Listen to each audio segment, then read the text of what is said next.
Welcome to the rotator cuff video. I'm sure that everyone has all heard of rotator cuff. Everyone's always like, oh, I did my rotator cuff, oh, I did my rotator cuff. Everyone knows and has heard of the rotator cuff and is aware of it being a common issue. Unsurprising, because it's one of the regions and a group of muscles which controls or plays a large role in shoulder stability, joint centration, so keeping that humeral head up in the shoulder girdle or the glenohumeral sort of socket there, and maintaining its stability in there and helping it function properly. So if any of the four muscles, you've got supraspinatus, infraspinatus, teres minor, and subscapularis, and then there's a host of other sort of accessory muscles which attach into there as well. But they're the sort of four key drivers that people talk about when they talk about the rotator cuff.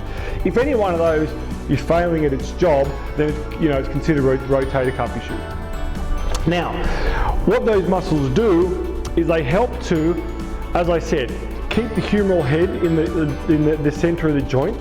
And then also, as it moves, as our larger shoulder muscles, so say for example, our anterior deltoid, posterior deltoid, and medial delt, lateral delt, whatever you. Anyway, delts, traps, bigger muscles, as they work through some of the larger movements, those sort of big, sort of global movements of the shoulder, those little rotator cuff muscles have to work to help control the rotation in that joint and make sure the head is functioning and rotating and moving smoothly through that joint, so it doesn't end up just clunking around and banging into things. What quite often might happen is, if they're not doing their job to help that rotate, as I elevate my arm, I need that humeral head to rotate to create space for all the ligaments and tendons and the sort of subacromial bursa underneath there. If, as I lift my arm, they don't help to rotate, I might end up banging up and constantly grinding, the sort of some of the tendons and ligaments in there underneath that, or in that compacted shoulder joint, which can lead to a whole series of issues or a host of pain symptoms. Now, that said, in terms of training and doing some exercises to improve the strength, the motor neural control of those rotator cuff muscles, the most commonly sort of prescribed exercise is probably just with a band, external, internal rotation exercises. Now, with this setup, I've got a band tied here. I'm going to use one after as well for a couple other exercises. For my external rotation, so to practice, to work the supraspinatus and the teres minor and a couple of those external rotators to help improve the strength and stability of that shoulder, I need to bring my pinky to my belly button, nice sort of 90-degree bend at the elbow. Let's retract that shoulder, so bring that shoulder back into position. We don't want it out here. And I want you to imagine you've got a tennis ball between your elbow and your torso. From there, we're just going to work, so imagining that I've got an axis of rotation down from my elbow to the ground, and I'm just going to rotate that humerus out, and then I rotate in. And we try and do that without extending the arm, without rotating the torso, really small movement, and I want this band to be relatively light. If it's too heavy, what'll end up happening is those big global muscles of the shoulder will take over and I'll start compensating elsewhere. I actually want to go a little bit lighter and focus on movement control and correct sort of movement patterning rather than just muscling my way through it. Nice and slow, mind-muscle connection. Visualize those muscles on top of the shoulder blade doing the work as you come in and out. Now, when they do this, they might find they feel a bit of tension down through the side of the shoulder there. That's because most of those sort of ligaments come down underneath the shoulder and they attach onto the outside of that sort of humeral head there. So that's where you might feel a bit of the strain, but that's okay. That means that you're working those muscles. We just got to remember that mind-muscle connection. Now we do right side, left side. So you come and do this side as well.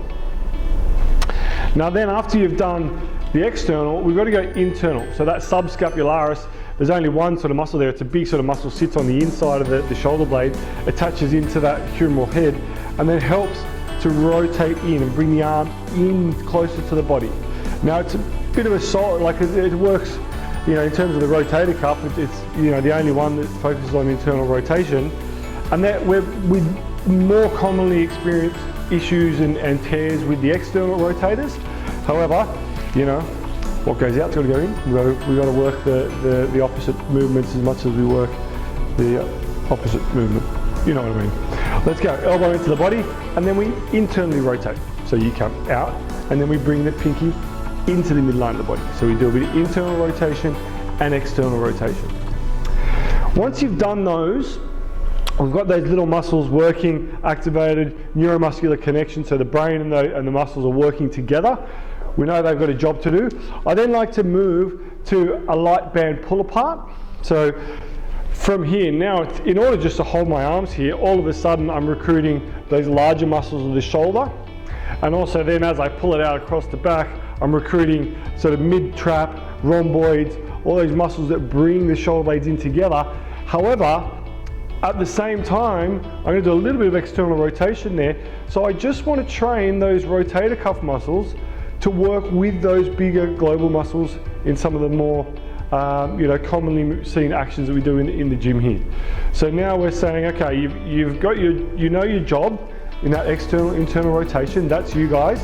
Let's work together with some of those bigger muscles to combine a nice, smooth, safe movement.